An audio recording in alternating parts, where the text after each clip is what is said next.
Now that's how you get started with the second half of the season. What is going on, everybody? This is Steel Sermon in the house. It is Thursday morning with another video. As always, do me a favor, like, comment, subscribe. Follow me on Instagram. The link is posted in the box down below. Pens get the job done the other night, 2-1 over the Colorado Avalanche. Yeah, you heard that right.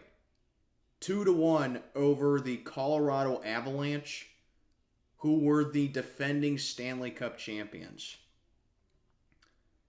And like I said, that is how you get started with the second half. Now, granted, it is only one game, and I need to see more of how this team is. And we got a big test coming up as we fly on out West Coast to play the California teams. We got the Anaheim Ducks tomorrow night, followed by the LA Kings on Saturday night, and then we end up playing the San Jose Sharks a couple of days later. So we're going to spend some time in California. That's always a tough road trip for the Pens. We don't have the best track record playing out west, but how many times do I come on here and sit down and talk about the general performance of the Pens? I do it pretty often. And this video is no exception, honestly. Because the general performance of what the Pens did the other night, it was a reflection of how the season's been so far with us. I would say through about 50 minutes of play, this team just looked like how they have been playing before the All-Star break. It was just all Casey DeSmith. And I'm not taking anything away from Casey DeSmith. Casey DeSmith had a fantastic night between the Irons against the Avalanche. He had a fantastic night. Pretty much stopped everything that was in his way. Led up a really tough one to, I think it was McKinnon. But Casey DeSmith stood on his head. He didn't get the help that he needed through about 50 minutes of the game. And then when the goals were scored, Letang got the game winner in overtime. Brian Rust scored the game tying goal on a beautiful setup. But again, most of the game, the Pens were just flat. They were lazy. They were slow. Just no emotion. Just, playing like that they just needed to catch the plane out to go to California. And you heard it from the crowd, and you heard it from the crowd at PPG Paints. No one was really getting loud. No one was really applauding. No one was really cheering. But then something happened in the third period.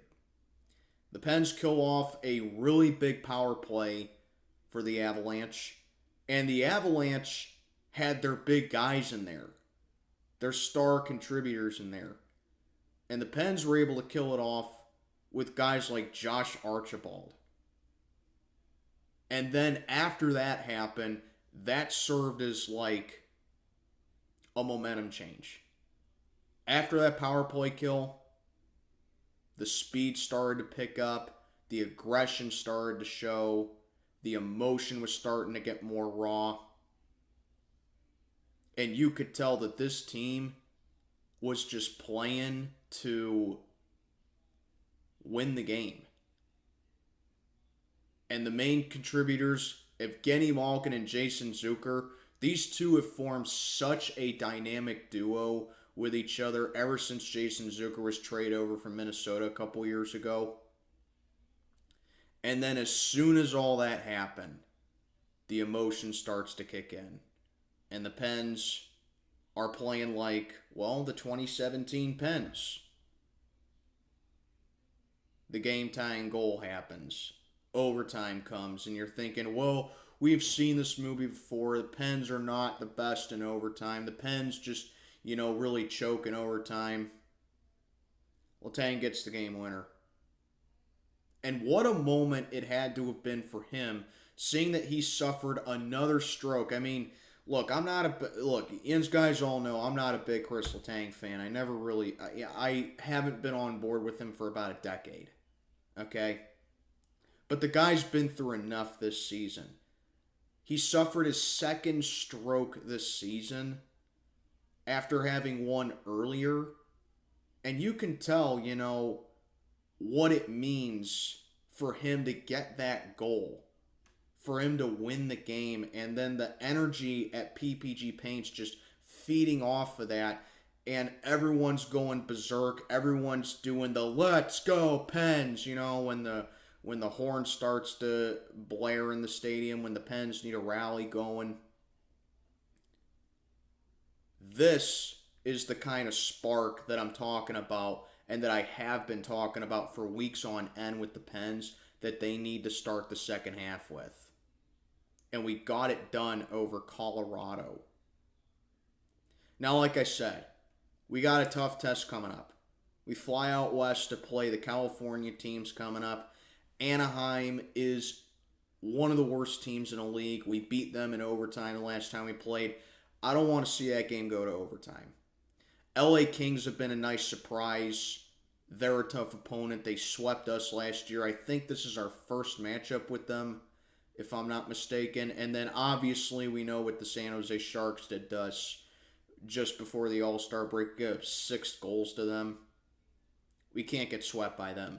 These are 3 wins that we need to collect. These are 6 points that we really need to keep up pace with Washington in the wild card. And I know that, 10 minutes of hockey, that those 10 minutes of hockey were great. Don't get me wrong. It was great. But see, the thing is, if the Pens just play 10 minutes of hockey every single night, and they just, wait until, 50 minutes have gone by, and, our goalie is showing that he can stand on his head, and the defense is showing that we can be physical and grimy here and there, that ain't what I want for the team. I want to see this team have nights where it was like opening night, against Arizona. Then we lay one down on Tampa Bay. I'm not saying you got to score 6 goals. I'm not saying you got to score 4 goals. I'm just saying, be physical and grimy. Just go out there, give everything that you have on the ice. And then when the final horn sounds and you're leading, you're going to walk away with a W. And it has to be somebody that injects some kind of spark in the team every single night. The other night, it was Malkin and Zucker. Great. Malkin's the alternative captain. He's one of the cornerstones of the franchise. Awesome. He should be doing that. Zucker has been a very reliable piece in that trade that we got a couple years ago. Great. Those are guys that should be doing it. But it has to be someone different every single night. Because remember how we won those back-to-back cups in 2016 and 17? Guess what we were doing? It was every single night someone different stepped up and took charge. And that's what this team has been lacking this season. That's why we've been so up and down this year. That's what I want to see with this team going forward.